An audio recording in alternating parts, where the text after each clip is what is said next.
20,000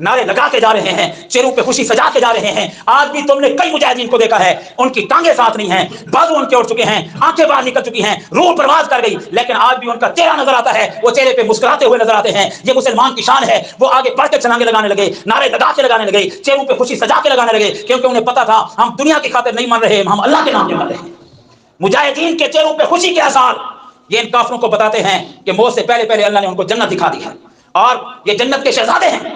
20,000 مسلمان یا 20 لاکھ مسلمانوں کو زندہ جلایا گیا.